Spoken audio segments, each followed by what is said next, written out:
राज्य राष्ट्र अथवा राष्ट्र राज्य सिद्धान्त के रहन्छ भन्ने विषयमा कार्यक्रम राख्दैछौँ। धन्यवाद बद्रीजी, सबैलाई नमस्कार।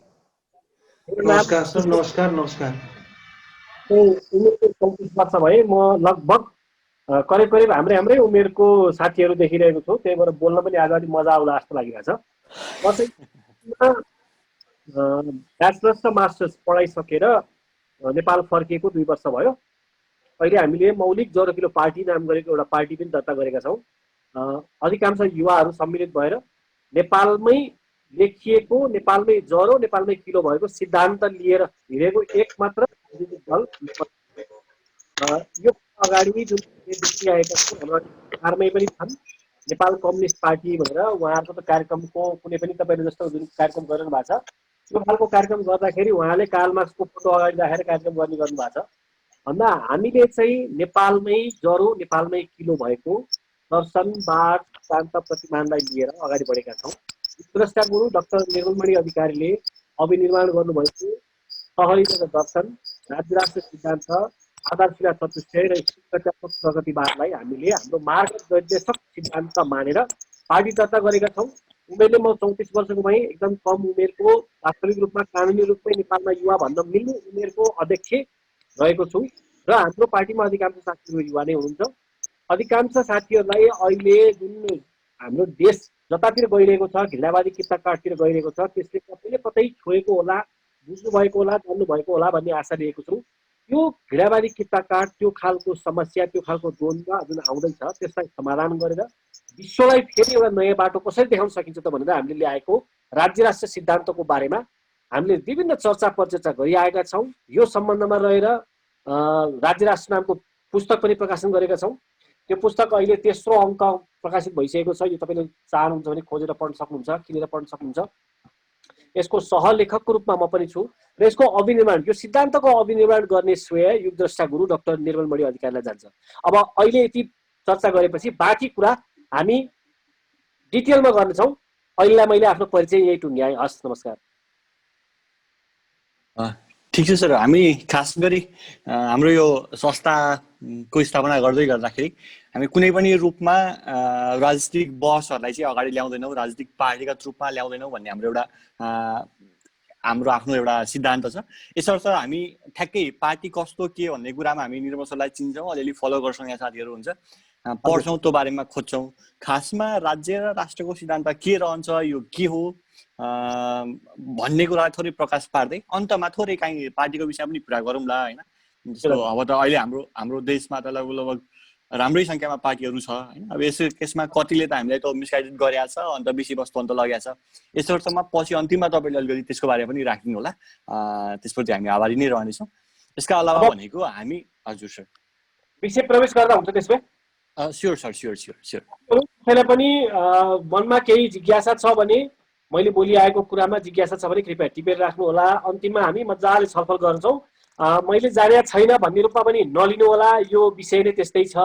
अनि अर्को कुरा, हामी लगभग एउटै उमेरका साथीहरू जस्तो देखिने भएको हुँदा मन खोलेर धक फुकाएर एकदमै मजाले कुरा गरौँ है, यसमा कुनै समस्या छैन। अब जाम राज्य राष्ट्र सिद्धान्त भनेर हामीले किताब त लेखेका छौँ। यो राज्य राष्ट्र खास के हो, किन ल्याइयो, किन आवश्यक पर्यो भन्ने विषयमा जाउँ। तर यो बुझ्नको लागि यही मात्रै बुझेर चाहिँ पूर्ण बुझाइ नहुने भएको हुँदा राष्ट्र राज्य भनेको के हो पनि बुझ्नुपर्ने हुन्छ, बहुराष्ट्र राज्य भनेको के हो पनि बुझ्नुपर्ने हुन्छ, द्विराष्ट्र राज्य भनेको के हो पनि बुझ्नुपर्ने हुन्छ है। अब म सुरुवात चाहिँ कहाँबाट गएँ भन्दा, तपाईँ हामीले त सुनिआएकै कुरा हो, राज्य भनेको के त? हामीले देखेछौँ नेपाल भन्ने एउटा राज्य हो, अमेरिका भन्ने एउटा राज्य हो। अब त्यो अमेरिकाको पनि 50 वटा जुन साना राज्य भनिएका छन्, त्यो 50 वटा राज्य भनेको प्रशासनिक इकाइ, यो विभिन्न काम गर्ने सिलसिलामा सहज होस् भन्नको लागि बनाइएको हो। तर समग्रमा अमेरिका भन्ने राज्य एउटै मात्र छ, संयुक्त अधिराज्य अमेरिका भन्ने हो। त्यो चाहिँ संयुक्त राष्ट्र सङ्घमा एउटा मात्रै भोट प्राप्त गर्ने राज्य भयो। संसारमा यस्ता विभिन्न राज्यहरू छन्, एसियामा छन्, युरोपमा छन्, सबैमा राज्यहरू छन्। इन्डिया एउटा राज्य हो, पाकिस्तान अर्को राज्य हो, बङ्गलादेश अर्को एउटा राज्य हो। अब राज्य खास कसरी बन्छ त? राज्य हुनको लागि के कुरा आवश्यक पर्छ त? यसमा हामी परापूर्व कालतिरमा कस्तो चलिआएको थियो र आधुनिक कालमा कस्तो छ, यो पनि बुझौँ। कौटिल्यको अर्थशास्त्रमा आजभन्दा 2300 वर्ष अगाडि लेखिएको कौटिल्य अर्थशास्त्रमा बताइए अनुसार राज्यमा 7वटा प्रमुख गुणहरू हुनुपर्छ अथवा अङ्ग हुने गर्दछन्। 7वटामा पहिलोमा छ स्वामी अर्थात् त्यसको शासकको, दोस्रोमा अमात्य अर्थात् त्यसका कर्मचारीहरू छन् छैनन्, तेस्रोमा जनपद, जनपद भन्नुको अर्थ भूमि पनि भएको र मानिस पनि भएको जनपद। दुर्ग भनेको किल्ला भन्छ नि, त्यो फोर्टहरू प्रितमजीले जुन बसिरहनु भएको छ त्यो हेर्दाखेरि फोर्ट जस्तै देखिन्छ है। प्रितम 1 2 3 जीले जुन पछाडि ब्याकग्राउन्डमा इमेज राख्नुभएको छ त्यो फोर्ट जस्तै भयो, त्यस्तै भयो दुर्ग। त्यस कोष भनेको चाहिँ आफ्नै अर्थतन्त्र हुनु पर्यो, आफ्नै मुद्रा हुनु पर्यो, त्यो खालको कोष भयो। दण्ड भनेको चाहिँ कानुन हुनु पर्यो, उसको देशको कानुन लागू भएको हुनु पर्यो। र मित्र भनेको चाहिँ आफ्ना मित्र शक्ति पनि हुनु पर्यो जसले चाहिँ एक्सेप्ट गर्छ। अहिले चाहिँ संयुक्त राष्ट्र सङ्घले ल यो राज्यलाई म स्वीकार गर्छु भनेर भनिदिनु पर्ने हुन्छ भने पहिला चाहिँ मित्र शक्ति भन्ने हुन्थ्यो जसले एक्सेप्ट गर्थ्यो कि आजदेखिबाट म राज्य भएँ भन्दाखेरि उसले एक्सेप्ट गरिदिनु पर्थ्यो। भन्दा 7वटा कुरा पहिला हुन्थे। अब अहिले आधुनिक युगमा भन्दाखेरि व्यवस्थापिका, कार्यपालिका, न्यायपालिका, सञ्चार माध्यम, कर्पोरेट क्षेत्र, अन्तर्राष्ट्रिय समुदाय यी सबैको सहमतिमा सहकार्यमा एउटा जुन संरचना बनेको हुन्छ, जुन संस्थागत संरचना बनेको हुन्छ त्यो चाहिँ राज्य भयो। यसमा दुईमत छैन, कुनै समस्या छैन। समस्या अर्को शब्दमा छ, राष्ट्र भने के त? अब राष्ट्र राज्य सिद्धान्त अनुसार राष्ट्र अगाडि आएको छ, राज्य राष्ट्र सिद्धान्त अनुसार राष्ट्र पछाडि आएको छ। अब यो राष्ट्र भने के त? अब यहाँ ठुलो सैद्धान्तिक विवाद यहाँ देखिन्छ। राष्ट्र भनेको अहिले हामीले जुन मानिआएको छ, देखिआएका छौँ, नेपालमा हुबहु लागू त भएको छैन, तर पछिल्लो समय अब यो राजनीतिको कुरा नगर्दा पनि गर्नै पर्ने हुन्छ किन बाबुराम भट्टराईहरूले बहुराष्ट्र राज्य भनेर उठाइदिएका छन्। नेपाल भनेको बहुराष्ट्र राज्य हो, त्यही भएर बहुराष्ट्रिय मान्यता अनुसार नेपालमा संघीयता हुनुपर्छ भन्छन्। संघीयताको विषय अर्कै हो, त्यसमा अर्कै चर्चा गर्नुपर्ने हुन्छ। तर राष्ट्र भनेर बाबुराम भट्टराईहरूले के भन्न खोजेको त भन्दा 1948मा त्यहाँ एउटा सन्धि भयो, जर्मनीको वेस्टफालिया भन्ने ठाउँमा एउटा सन्धि भयो। त्यो सन्धिमा चाहिँ कस्तो मान्यता स्थापित गर्यो त्यसको पछाडि पृष्ठभूमि बुझ्दाखेरि 1618मा इसाईहरूको क्याथोलिक र प्रोटेस्टेन्ट बिचको द्वन्द्व भयो। अब इसाई क्याथोलिकहरू र प्रोटेस्टेन्ट इसाईहरू बिच जुन द्वन्द्व हुँदा क्याथोलिकले सक्यो भने जस्तै राजा क्याथोलिक छ भने प्रोटेस्टेन्ट जनतालाई मारिदिने, यदि प्रोटेस्टेन्ट राजा छ भने क्याथोलिक जनतालाई मारिदिने, धर्म परिवर्तन गराउन थाल्ने। त्यस्तो भएपछि त्यहाँ लामो समय युद्ध भयो, ठुलो क्षति भयो, धेरै मान्छे मारिए, 30 वर्ष युद्ध चल्यो। अब 30 वर्ष युद्ध चलिसकेपछि त्यसलाई कसरी रोक्नु भनेर सन्धि भयो, वेस्टफालिया भन्छ। त्यसले जर्मनीको वेस्टफालियामा सन्धि भएपछि के मान्यता स्थापित गरेको भन्दा जुन भाषा हो, सम्प्रदाय हो, त्यो सम्प्रदाय भनेको चाहिँ राष्ट्र भनेर मानिन्छ। यसलाई बुझ्नुभयो भने हामीले क्लियर बुझ्छौँ।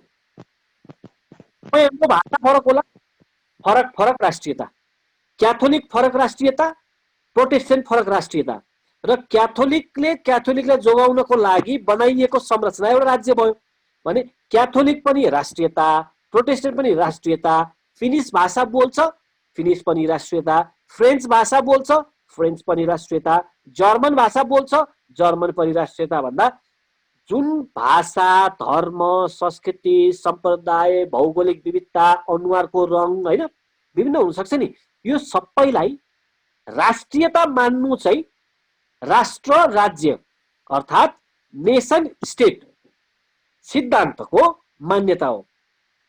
युरोपबाट सन् 1648मा वेस्टफालियाको सन्धिले के स्थापित गर्यो? म बाहुन हो, मेरो राष्ट्रियता बाहुन हो। कोही नेवार होला, उसको राष्ट्रियता नेवार हो।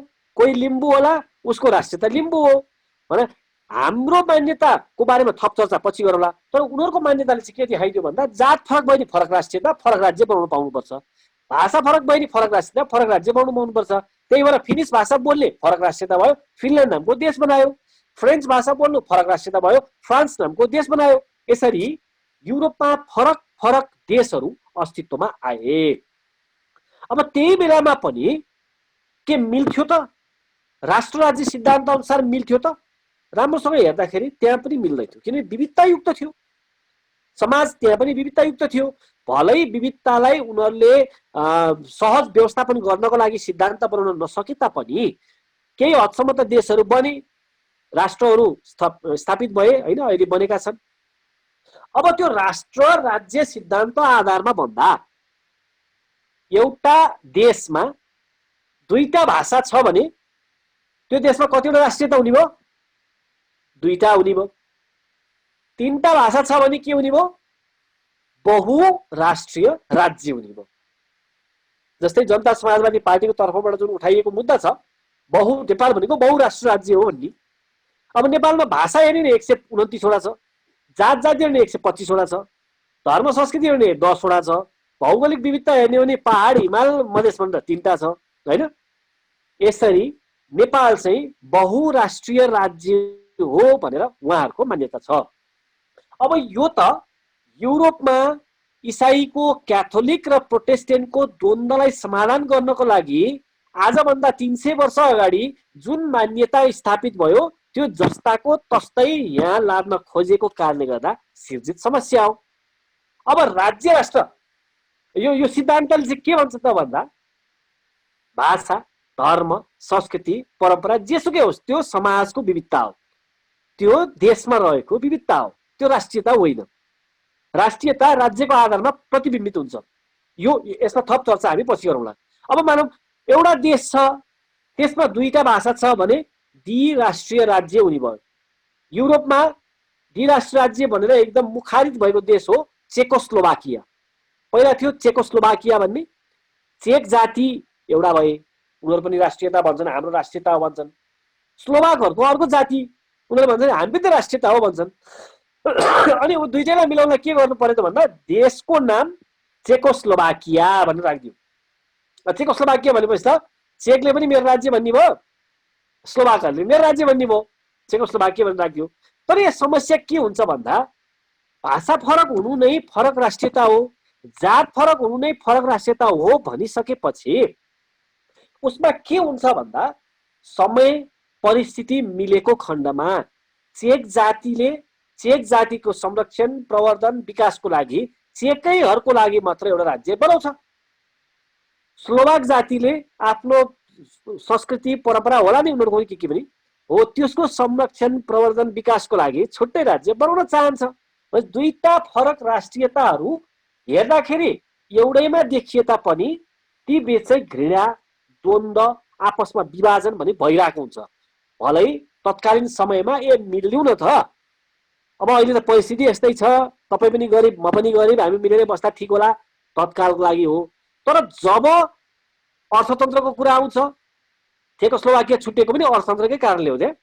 जब अर्थतन्त्रको कुरा आउँछ, बाह्य संरचना परिवर्तन हुन्छ, त्यस्तो अवस्थामा चाहिँ यी दुईटा फरक फरक राष्ट्रियताहरू जुट्छन् र छुट्टा छुट्टै देश, छुट्टा छुट्टै राज्य बनाउँछन्। त्यसपछि के भयो, अहिले चेक जातिको लागि चेक गणतन्त्र छ, स्लोभाक जातिको लागि स्लोभाक गणतन्त्र छ। यसरी द्विराष्ट्रिय राज्य टुक्रा टुक्रा भयो। अब यो बहुराष्ट्रिय राज्यको उदाहरण हेर्दा युरोपमा युगोस्लाभिया भन्ने देश सुन्नुभयो होला कतिजनाले। पहिला युगोस्लाभिया भन्ने थियो। युगोस भनेको चाहिँ अब त्यो दक्षिणका स्लाभ भन्न खोजेको होइन। युगोस्लाभिया भनेको चाहिँ स्लाभहरू जाति भए, युगोस भनेको दक्षिण भयो। युगोस्लाभिया भन्ने ठुलो एउटा देश थियो। अब त्यो देशमा सर्बियन, मोन्टेनेग्रो, मेसेडोनियन होइन, कोसोभो, दुनियाँ विविधता नेपालमा जस्तै राई, लिम्बू, गुरुङ, मगर छन्, अनेक छन् नेपालमा नि, त्यस्तै त्यहाँ पनि थिए। अब त्यहाँ जोसेफ ब्रुज टिटो भन्ने एउटा शासक थिए। ती शासक चाहिँ अब अलि दबाउने खालका, सबैलाई मिलाएर जसरी हुन्छ दबाउँछु भन्ने, अब हिटलर टाइपको अथवा नेपालको उसमा भन्दाखेरि जङ्गबहादुर राणा खालको, त्यस्तो खालको थिए। त्यहाँ कम्युनिस्ट शासन थियो। अब कम्युनिस्ट शासन हुँदाखेरि उनीहरूले कसरी मिलाएका थिए भन्दा फरक फरक जातिलाई चाहिँ एउटा एउटा राज्य तोकिदिएको थियो। युगोस्लाभिया भन्ने एउटा देश भयो, अनि त्यसले चाहिँ फरक फरक जातिको लागि छुट्टा छुट्टै बनाइदिएको थियो। मेसेडोनियनको लागि मेसेडोनिया भयो, अनि सर्बहरूको लागि सर्बिया भयो, अनि मोन्टिनेग्रोको लागि मोन्टिनेग्रो भयो, अनि कोसोभोको लागि छुट्टै कोसोभो भयो, अनि भ्योभोडिना कोसोभो यिनी गरेर यिनी छुट्टा छुट्टै राज्यहरू तोकिदिएको थिए र युगोस्लाभिया भन्ने देश चाहिँ बहुराष्ट्रिय राज्यको रूपमा रहिआएको थियो। अब समस्या के भइदियो भन्दा जोसेफ ब्रुज टिटो त मरे, मान्छेको उमेर त 60-70 वर्ष त हो, ऊ त मर्यो। ऊ मर्यो, कम्युनिस्ट शासन पनि अब सोभियत सङ्घमा पनि कमजोर भयो, ढल्यो।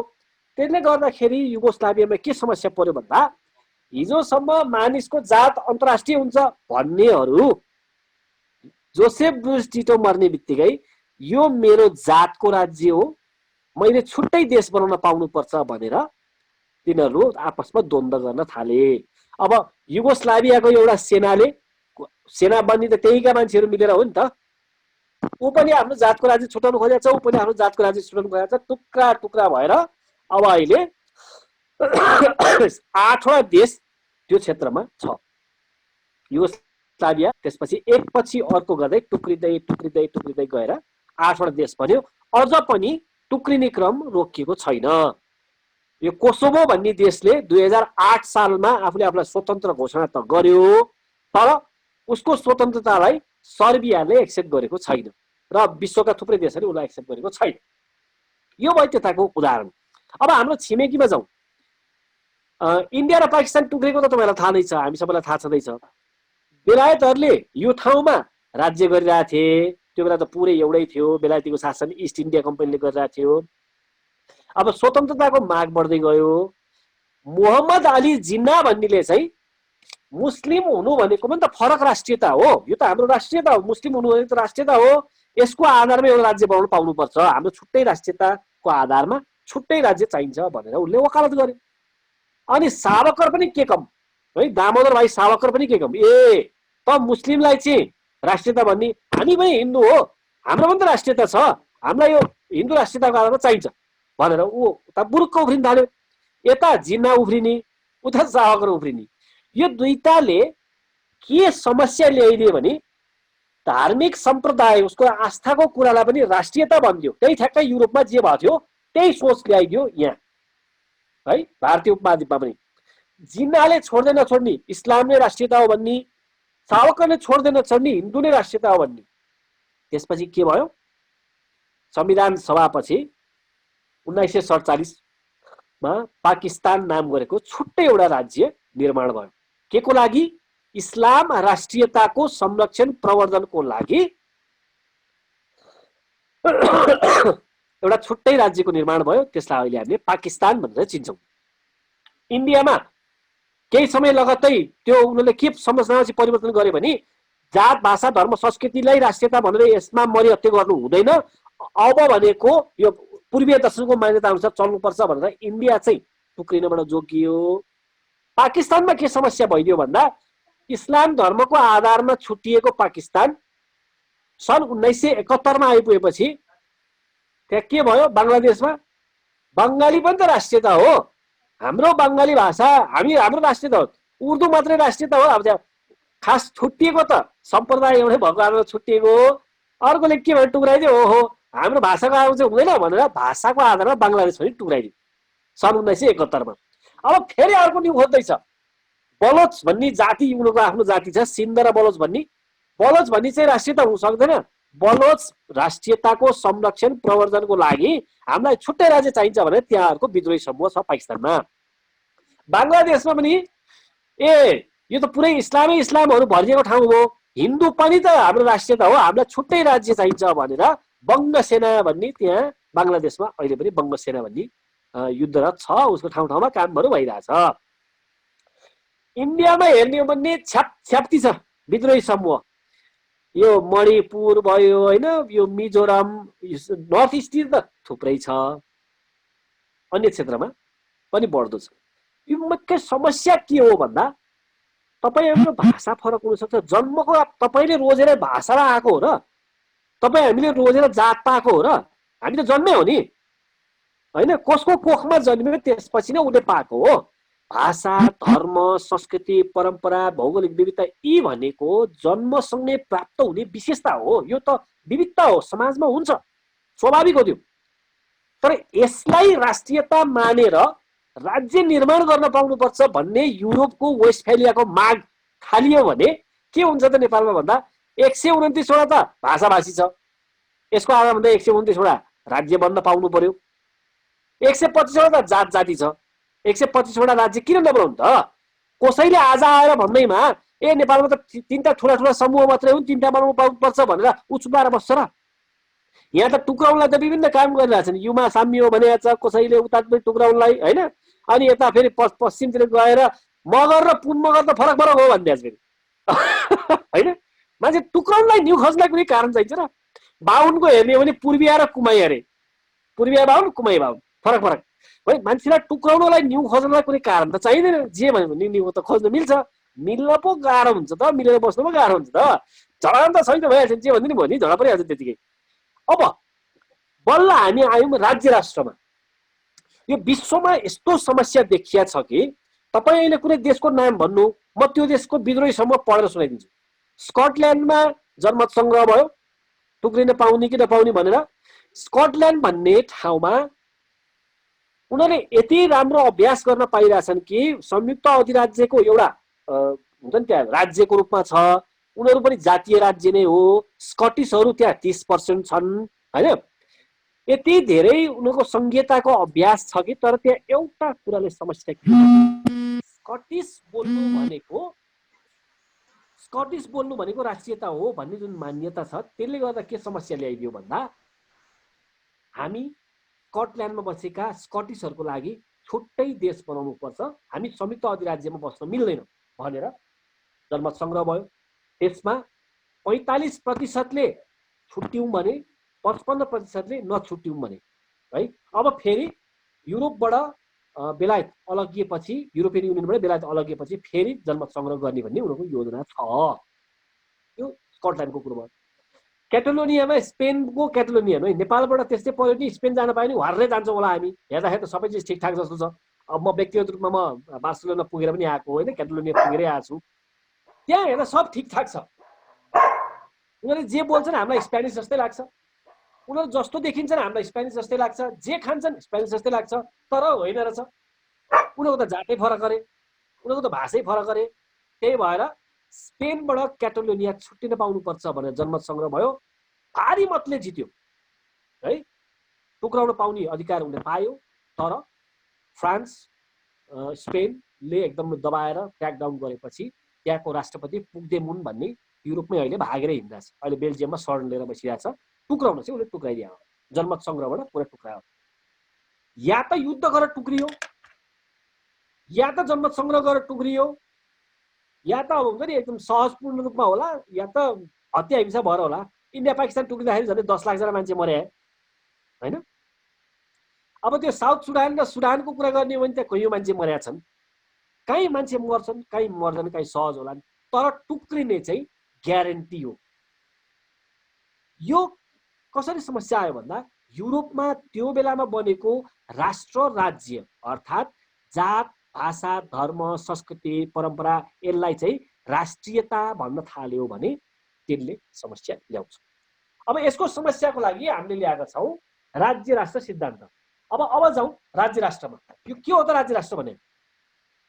अघि हामीले कुरा गरिहाल्यौँ, राज्य बन्नलाई के चाहिन्छ भन्दा यो व्यवस्थापिका, कार्यपालिका, न्यायपालिका, सेना होइन, मिडिया, कर्पोरेट क्षेत्र यी सबै चाहिन्छ। यो स्वाभाविक कुरो हो, यो सबैले स्वीकार्ने कुरो हो। तर राष्ट्र भनेको चाहिँ के भन्दा यसले के भन्छ भने तपाईँ हामी जुन देश जुन राज्यको नागरिक हौ, हाम्रो राष्ट्रियता त्यही हो। म बाहुनु, मेरो राष्ट्रियता नेपाली भन्नुको कारण के हो भन्दा म नेपाल नाम गरेको राज्यमा बस्छु, त्यसकारण मेरो राष्ट्रियता नेपाली भयो। एउटा नेवार होला, उसले पनि मेरो राष्ट्रियता के हो भन्दा नेपाली हो भन्छ। पासपोर्टमा लेखा हुन्छ नि नेसनालिटी भन्दा नेपाली हो लेखा हुन्छ नि होइन, नागरिकतामा पनि हुन्छ। विदेश जाँदाखेरि पनि त्यसले लेखिन्छ नेसनालिटी भन्दाखेरि के भन्दाखेरि नेपाली भनेर लेखिया हुन्छ। एउटा नेवारले पनि नेपाली भन्छ, लिम्बूले पनि मेरो राष्ट्रियता नेपाली भन्छ, थारूले पनि मेरो राष्ट्रियता नेपाली भन्छ। नेपाली भन्नु भनेको के हो भन्दा नेपाल नाम गरेको जुन राज्य स्थापित छ त्यहाँको जनता, त्यहाँको नागरिक नै राष्ट्रियता हो। राज्य राष्ट्र सिद्धान्तले यसलाई कसरी व्याख्या गर्छ भन्दा तपाईको भाषा, धर्म, संस्कृति जेसुकै होला, तपाईको राष्ट्रियता जुन राज्यको नागरिक हो त्यही हो। तपाईँ हामी विदेश गएर मानौ कोही जानुभयो होला, साउदी दुबई जानु होला, कहीँ युरोप अमेरिका जानुभयो होला, त्यहाँ सोद्धाखेरि where are you from, what is your nationality भनेर सोध्यो भने बाहुन इज माई नेसनालिटी भन्छौँ हामी, लिम्बू इज माई नेसनालिटी भन्छौँ।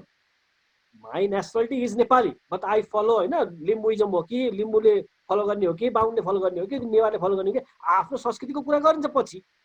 तर राष्ट्रियता के हो भन्दा वाट इज नेसनालिटी भन्दाखेरि त आई एम नेपाली भन्न, होइन नेपाली इज माई नेसनालिटी भन्न। कसरी भन्नु? यो चाहिँ ठ्याक्कै राज्य राष्ट्र सिद्धान्तले परापूर्व कालदेखि गरिआएको कुरा हो।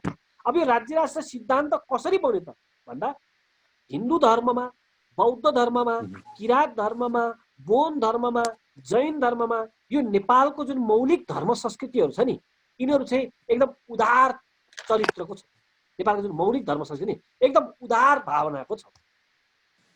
यो उदार राष्ट्रियताको चिन्तनलाई समेटेर हाम्रो युगद्रष्टा गुरु डाक्टर निर्मलमणि अधिकारीले राज्य राष्ट्र भन्ने सिद्धान्त लेख्नुभयो। यो हेर्ने हो र तपाईँले मुन्नुम पढ्ने हो भने मुन्नुमले भन्न खोजेको उदारता र यसले भन्न खोजेको उदारता एउटै छ। तपाईँ यो पढ्नुभयो, हिन्दू धर्म पढ्नुभयो भने हिन्दू धर्मको उदारता र यसको उदारता एउटै। यो संसारलाई अहिले के चाहिरहेछ भन्दा सुशीललाई मैले थोरै क्याटेगोरीको कुरा गरेँ, स्कटल्यान्डको कुरा गरेँ, त्यो त अहिले उदाहरण एउटा सानो इक्जाम्पल मात्रै हो। India, Pakistan, Bangladesh, China, Russia, America, युरोपका कति देशहरू अहिले टुक्रा टुक्रा हुन लाग्छन्। विश्वमा 300 वटा भन्दा विद्रोही शक्ति छ जसले के भनिरहेछ भन्दा मेरो जात यो हो, त्यही भएर मलाई यो राज्य चाहियो। अब फेरि राज्य चाहियो भन्नुको अर्थ फेरि कति बेला के हुन्छ, जातीय राज्यको वकालत गर्नु नै टुक्रिनु हो त भनेर सोध्नु होला। ढिलो चाँडो टुक्रिनु हो, देखेर राखे हुन्छ। ढिलो चाँडो टुक्रिनु नै हो। किनभने जब तपाईँ बिख रोप्नुहुन्छ नि त्यसपछि अमृत फल्ने आशा गरेर हुँदैन। त्यो बिख रोपेपछि बिखै फल्छ। संसारमा अहिले 300 वटा विद्रोही शक्ति छ। त्यो 300 वटा विद्रोही शक्तिलाई चाहिएको सिद्धान्त के हो भन्दा राज्य राष्ट्र सिद्धान्त हो। अब युरोपमा तत्कालीन परिस्थितिमा आउनको द्वन्द्व त त्यही इसाईको क्याथोलिक र प्रोटेस्टेन्ट बिचको भएको हो। त्यसमा हिन्दू र बौद्धलाई गरेर खोज्नुपर्ने कुरो छैन, होइन नेपालको किराँतीहरूसँग कुनै मतलबको कुरो होइन। हाम्रो जस्तो समाज भनेको परापूर्व कालदेखि विविधतायुक्त छ। नेपालको इतिहासै हेर्ने हो भने गोपाल वंश थियो, महिषपाल थियो, किराँतकाल थियो, मल्लकाल थियो। कुनै एउटा बेला भन्नु इतिहासको कालखण्डको कुनै एउटा बेला जुन बेलामा एउटै मात्र भाषा, एउटै मात्र संस्कृति, एउटै मात्र जात भएको होस्, कहिले पनि छैन नेपालमा। हो बेला बखतमा शासकहरूले प्रयास चाहिँ गर्छन्, मेरै जस्तो भाषा सबले बोल्दै हुन्थ्यो, मेरै जस्तो सम्प्रदाय सबले मान्दै हुन्थ्यो भन्ने शासकमा चरित्र हुन्छ। तर नेपालको मूलभूत जुन धार्मिक यो सम्प्रदायहरूले मान्यता के राखेछन् भन्दा विविधता। संसारमा अहिले जुनसुकै ठाउँ जानुभयो भने विविधतायुक्त छ। लन्डनमै जानुभयो भने त त्यहाँ गोराभन्दा बढी अरू जातका छन्, होइन। बेलायतमा 2% त हिन्दू छन्, त्यहाँ फ्रान्समा त 7.7% त मुस्लिम छन्। यदि भाषालाई, जातलाई, सम्प्रदायलाई राष्ट्रियता मान्ने हो भने फ्रान्सले दिन्छ त त्यहाँ मुस्लिम प्रदेश भनेर, मुस्लिम राज्य भनेर दिन्छ, त्यहाँ युकेले दिन्छ त त्यहाँ हिन्दू प्रदेश भनेर। अमेरिकामा त 1 करोड जना त हिन्दूहरू मात्रै छन्, इन्डियाबाट गएका मात्रै छन्, इन्डिया प्रदेश भनेर दिन्छ त दिँदैन। किन भन्दा यो जुन राष्ट्र राज्य सिद्धान्तमा आधारित रहेर द्विराष्ट्र राज्य, बहुराष्ट्र राज्य छ त्यो भनेको आउटडेटेड हो। आजभन्दा 300 वर्ष अगाडिको समस्या छुट्टै पृष्ठभूमिमा समाधान गर्नलाई ल्याइएको थियो। अब यहाँ ल्याएर लान्न खोज्यो। यो भनेको के हो भने प्रतिगमन भन्छ नि राजनीतिमा, त्यो प्रतिगमन गर्न खोजेको। अब अन्तिममा राज्य राष्ट्र सिद्धान्त लागू भयो भने चाहिँ के हुन्छ त? ल मानौ नेपालको हिन्दू, बौद्ध, बोन, जैन, किराँतले भनेको छ यस्तो गर्दा राम्रो हुन्छ भनेको छ, त्यो पनि मान्यौँ। अब यो राज्य राष्ट्र सिद्धान्त लागू भएपछि चाहिँ नेपाललाई फाइदा के त? अब यहाँ हेर्नुहोस्, तपाईँले बेला बेलामा समाचारहरू पढ्नुभयो होला, काठमाडौँमा बसाइसरी आएका मान्छेहरूले गर्दा यहाँका जुन रैथाने परापूर्व कालदेखि बसिआएका जुन नेवारहरू थिए उनीहरूले लास जलाउने ठाउँ ठाउँमा हुन्छ है। आफ्नो मरेको लासलाई जलाउनको लागि भने उनीहरूले आफ्नो गुठीले एउटा ठाउँ बनाइएको हुन्छ। अब घर बनाउँदै गए, जग्गा बिक्दै गयो, ठाउँमा मान्छेहरू घर बनाउन थाले। बनाउँदै गएपछि उनीहरूले जुन गुठीले त्यो जुन लास जलाउने ठाउँ छुट्याइएको छ त्यो वरपर घर बन्न थाल्यो। घर बन्न थालेपछि के भयो भन्दा अब नेवारहरू त गर्ने भए, आफ्नो संस्कृति हो, त्यो त पहिलेदेखि जलाइरहेको ठाउँमा जाने भए। जलाउन जाँदाखेरि यहाँ लास जलाउन पाउँदैन भनेर त्यहाँ विरोध भयो। अब यहाँ समस्या के देखियो भन्दा परापूर्व कालदेखि चलिआएको उसको संस्कृति मान्न खोज्दा पछि बसाइ सरेर आएकाहरूले गर्न पाउँदैन भने रोक्थे। यो एउटा उदाहरण मात्रै हो, सानो उदाहरण मात्रै हो काठमाडौँ उपत्यकामा देखिएको। यो बाहेक अन्त पूर्वमा लिम्बूहरूको आफ्नै समस्या होला, राईहरूको आफ्नै समस्या होला, पश्चिमका थारूहरूको आफ्नै समस्या होला, होइन, यो उता कर्णाली प्रदेशको आफ्नै समस्या होला। परापूर्व कालदेखि चलिआएको संस्कृतिको अवलम्बन गर्छु, संरक्षण गर्छु, प्रवर्धन गर्छु भन्दा पछि सोच आएका, पछि विचार ल्याएकाहरूले अवरोध सिर्जना गरिदिन्छन्। अब यसलाई सहज व्यवस्थापन गर्नको लागि संस्कृति पनि नमरोस् तर नागरिक अधिकार पनि कायम रहोस्, त्यसको लागि हामीले के गर्यौँ त भन्दा राज्य राष्ट्र सिद्धान्तले यहाँ यसको चौथो बुँदामा के छ, यसको मुख्य बुँदाहरू यहाँ बाहिर पनि छ। राज्य राष्ट्रको सुदृढीकरणको निम्ति नागरिक तथा राजनीतिक अधिकार र सांस्कृतिक अधिकारको प्रत्याभूति विशिष्टीकृत रूपमा हुन्छ। यो भन्नुको अर्थ के हो भन्दा पछि मौलिक जरोकिलो पार्टीले यो देश चलाउन थालेपछि, राज्य राष्ट्र सिद्धान्त अनुसार यो देश चल्न थालेपछि यस्तो हुन्छ, सांस्कृतिक क्षेत्रमा, सांस्कृतिक अधिकारको क्षेत्रमा उसले अवलम्बन गर्नको लागि एउटा छुट्टै निकाय बनाइन्छ, ठुलो। अहिले जसरी हामीले भोट हालेर नेता जिताएर संसदमा पुर्याउँछौँ नि, त्यसै गरी नेपालका मौलिक सांस्कृतिक क्षेत्रहरूको संरक्षण, प्रवर्धन, विकास गर्नको लागि हरेक सांस्कृतिक समूहबाट उसको इकाइ अनुसार एउटा एउटा प्रतिनिधि छानिन्छ र नागरिक तथा राजनीतिक अधिकारको लागि 3 करोड नेपाली जनता समान हुन्।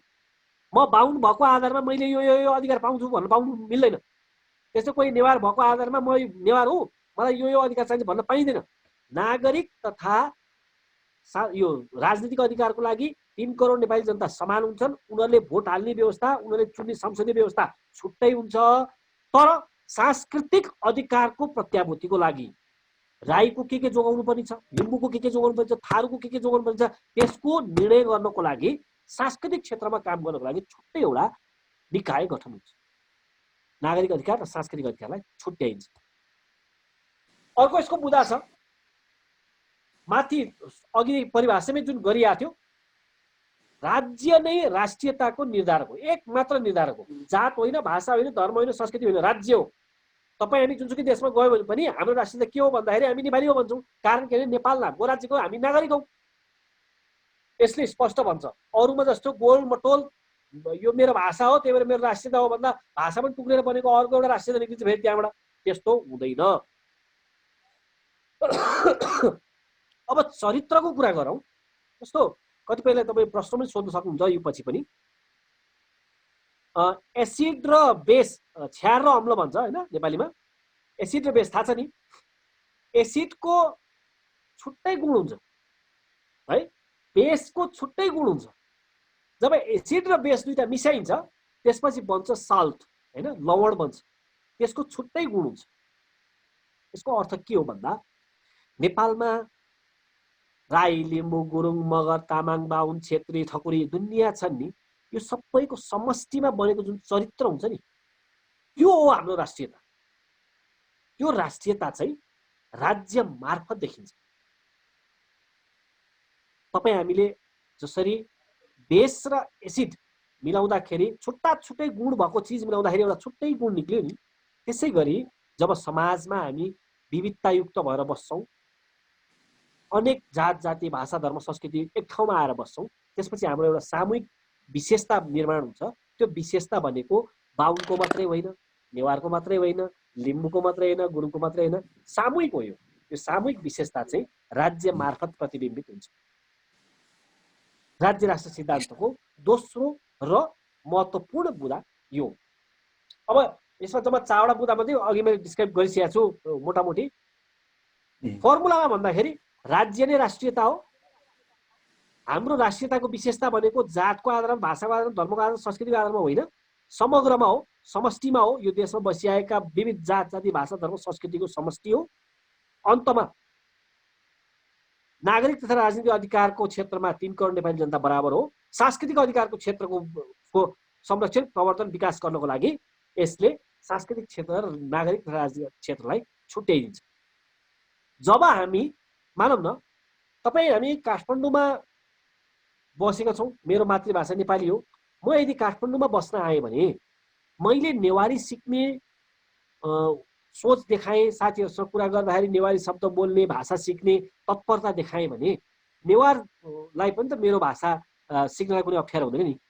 म पूर्वमा गएँ, मानौँ न मेरो ट्रान्सफर भयो, म सरकारी काम गर्दैछु, पूर्वमा गएँ, त्यहाँ लिम्बू भाषीहरू बढी छन्, त्यहाँ लिम्बू भाषा त बोल्नै पर्छ, लिम्बू भाषीहरूको ठाउँ हो।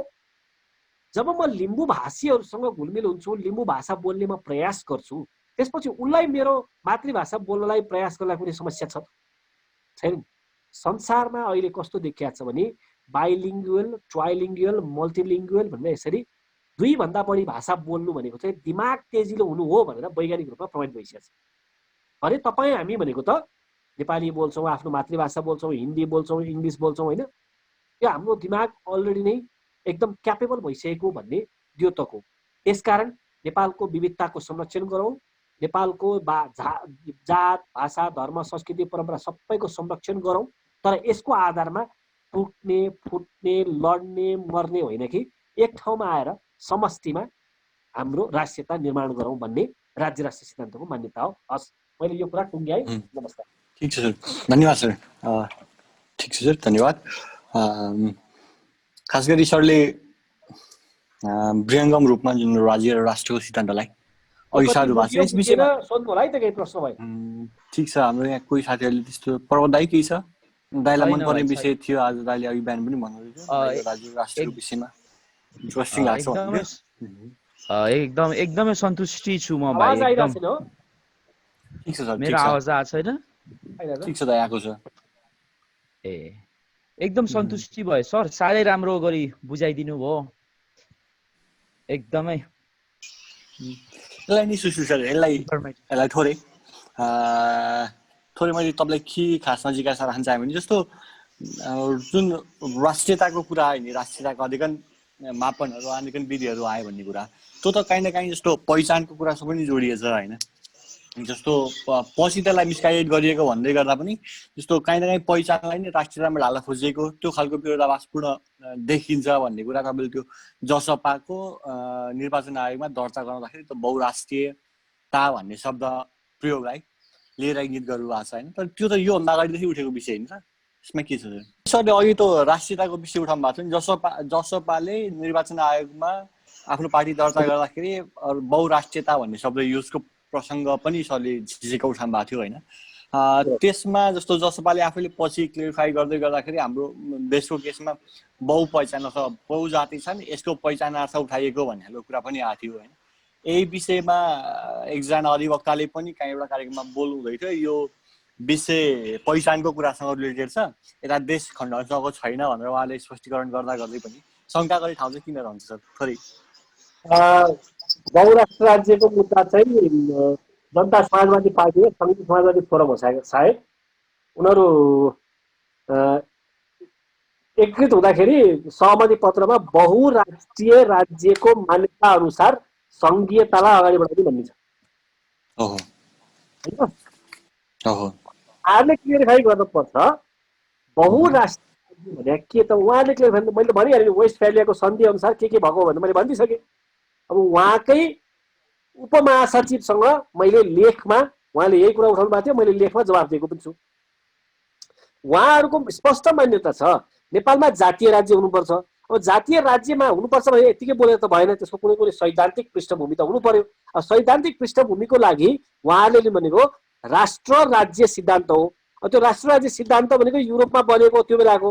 अनि उहाँले त्यो बहुराष्ट्र, राष्ट्र राज्य भन्नुको अर्थ के हो नि, एउटा राष्ट्र, एउटा राष्ट्रियता, एउटा भाषालाई राष्ट्र भयो, त्यसको आधारमा राज्य बन्नुभयो, राष्ट्र राज्य भयो।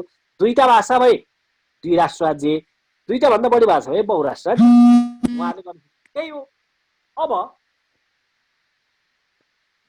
त्यो सहमति पत्रमा उल्लेख गरिसकेपछि उहाँले के भन्नुभयो त, यो टिकाराम यात्रीको कार्यक्रममा पनि बाबुराम भट्टराईले भन्नुभएको छ, नेपालमा मुख्य चाहिँ यो किरात अनि थारू र मधेस र खस आर्य गरेर 3टा छ, त्यही भएर यो 3टा फरक फरक राष्ट्रियता हो, त्यही भएर नेपाल बहुराष्ट्र राज्य हो भन्नु होइन। आज हामी नेपाल नामको राज्यमा बसेर 129वटा जात जाति छ, 125 के भाषा छ, 125वटा भाषाभाषी छ, हामी सबै एउटै नेपाली हौ भन्न चाहिँ समस्या हुने। अनि बाबुराम भट्टराईले आएर किराँती हो भनेर चाहिँ भनिदिँदैमा त्यो भित्र रहेका मान्छेहरू चाहिँ मिल्छन् भन्ने ग्यारेन्टी छ? सिके राउतले नेपालमा द्विराष्ट्र राज्य छ, पहाडी एउटा राष्ट्र, मधेसी अर्को राष्ट्र भनेर देश टुक्राउन खोजे होइन। उसले त त्यो कपमा जनमत सङ्ग्रह गरा पनि हो। कपका त्यो जनमत सङ्ग्रह गर्दै केही समयपछि के भयो, अहिले पहाडी र मधेसिया भनिरहेको त्यही भित्रै मधेसिया र दरभङ्गिया भनेर सुरु भयो फेरि त्यही भित्रै। किनकि यो अलि आएको सबै देखिआएकै कुरो हो। यदि भाषा सम्प्रदायको आधारमा, त्यो धार्मिक सम्प्रदायको आधारमा राष्ट्रियता हुन्थ्यो भने पाकिस्तान र इन्डिया धर्मको आधारमा बनिसकेपछि फेरि पाकिस्तान किन टुक्रिया त? भाषाको आधारमा फेरि किन टुक्रिया त? बङ्गलादेश टुक्रिया हो होइन त? नर्थ सुडान र सुडान टुक्रियो, टुक्रियो त्यो सम्प्रदायको आधारमा टुक्रिएको थियो अधिकांश। सम्प्रदायको आधारमा टुक्रिएपछि स्थायित्व किन नआयो त? अहिले फेरि नुएर डिङ्का भनेर किन लडिरहेको त? चुप लाग्छ? मान्छे त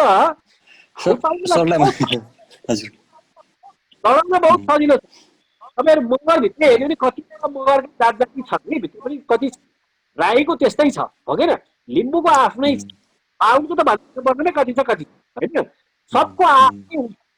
यदि त्यहाँ लडाउने खालको हालिदियो भने त लड्छ नि मान्छे। मिलाउने चिज पो हाल्नु पर्छ त, एकीकृत गर्ने चिज पो हाल्नु पर्छ त। प्रचण्ड गएर त्यो बागलुङमा गएर पुन मगरको छुट्टै पहिचानको लागि उसले काम गर्ने भनेर भाषण बोकिदिएको छ। अब मगर भनेर हामीले बुझिरहेछौँ, उसले गएर त होइन पुन मगर छुट्टै हो भनिदियो फेरि। मगर छुट्टै हो अरे, पुन मगर छुट्टै हो अरे। अब यो मान्छेलाई टुक्राउनलाई केही गर्नुपर्छ? जे पनि छ नि। अब काठमाडौँमा हेऱ्यो नि नेवार एउटा अरे, ज्यापु अर्कै हो अरे। छुट्ने कुरामा जानु पर्नेमा फुट्ने कुरामा गइयो भने यो बाबुराम भट्टराईले अहिले जुन गरिरहेको छ नि, पछि खाल्डोमा उनी आफै पर्ने हो।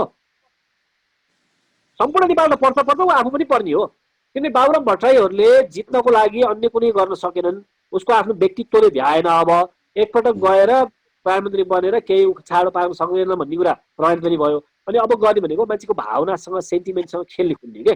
किन जात भनेपछि मान्छेलाई चाँडो हुन्छ के, रगत तातिहाल्छ। हो मेरो जात चाहियो त भन्ने खालको हुन्छ। तर समय परिस्थिति सेलाउँदै गएपछि त त्यो आफ्नै सिद्धिएको भन्ने थाहा हुन्छ। ठिक छ सर, ठिक छ सर। हस्, हाम्रो साथीहरू अरू कसैले केही प्रश्न छ यस विषयमा सरसँग केही जिज्ञासा? थोरै बोल्दै मात्रै। स्योर। नमस्कार।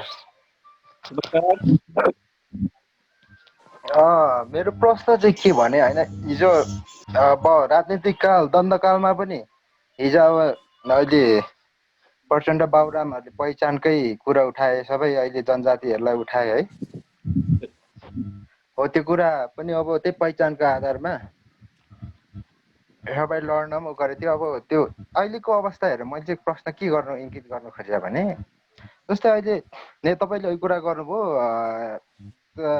129वटा जात हुँदा त्यो तपाईँले त्यो अब राष्ट्रवादको मैले पनि अवधारणा बुझेको थिइनँ, आज बुझ्नु पाएँ, तपाईँलाई धेरै धन्यवाद। र त्यो कारणले गर्दा अब हाम्रो राज्य 129वटा होला। त्यसमा पनि अब जस्तै लिम्बूको त लगभग भाषा एउटै होला। अब राईको लगभग उनीहरूको जातै अनुसार भाषा फरक छ।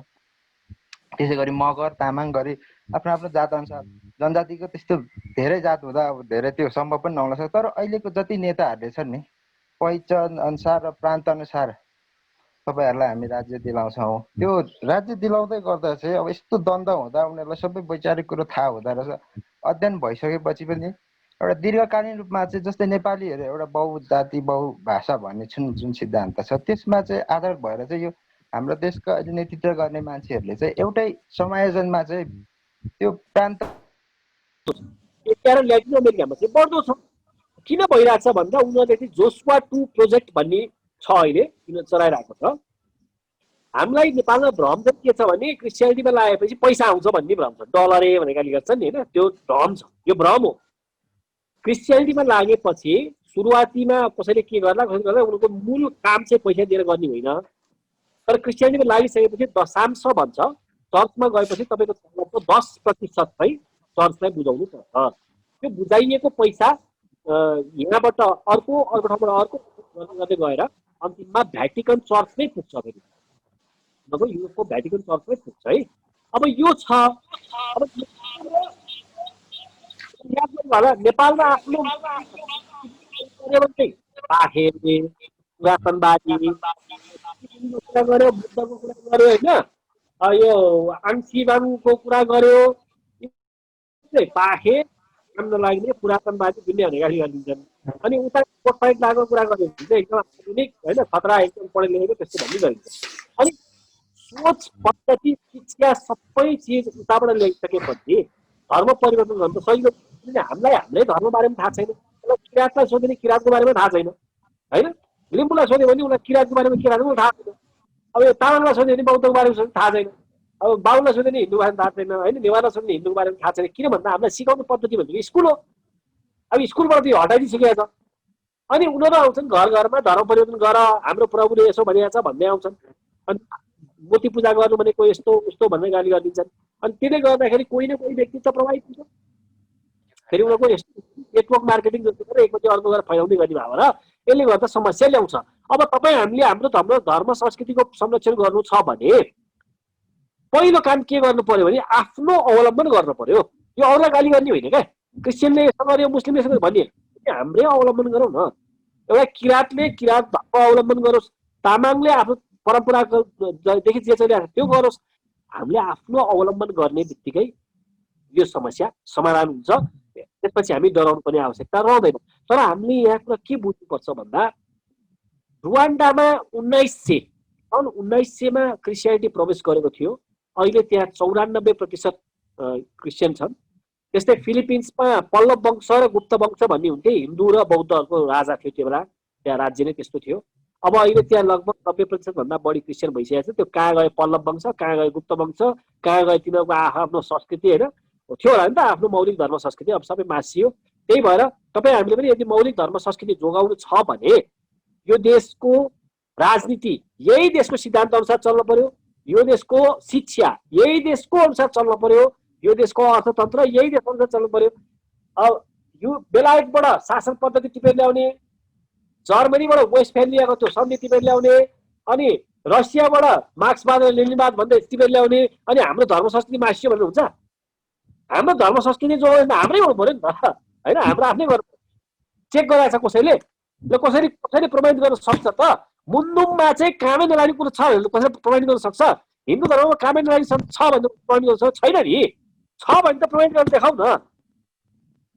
यदि हाम्रोमा काम लाग्ने छ भने हाम्रो देशमा लागू गरौँ। त्यो जङ्गलमा च्याउ फलिसकेपछि त्यस गरिरहनु पर्दैन कि त्यो ठाउँमा च्याउ उम्रिन्छ कि उम्रिँदैन भनेर देखिहाल्छ च्याउ छ भनेर, हो कि न? त्यही भएर यो देशको धर्म संस्कृति अनुसार चलिआएको छ नि, हजारौँ वर्षदेखि चलिआउनु चाहिँ मिल्ने। अब अहिले हेर्नु बसन्तपुर दरबार कति भव्य छ, 1200 वर्ष अगाडि बनाएको। पाटन दरबार त्यति भव्य छ। अब तपाईँ इन्डियाकै हेर्ने हो भनेदेखि तक्षशिला विश्वविद्यालय, नालन्दा विश्वविद्यालय, अनि विक्रमशिला विश्वविद्यालय, यो नेपालबाट गएर पढ्न गएका कति प्राज्ञिक व्यक्तिहरूले बनाएको थियो त्यो ठाउँ।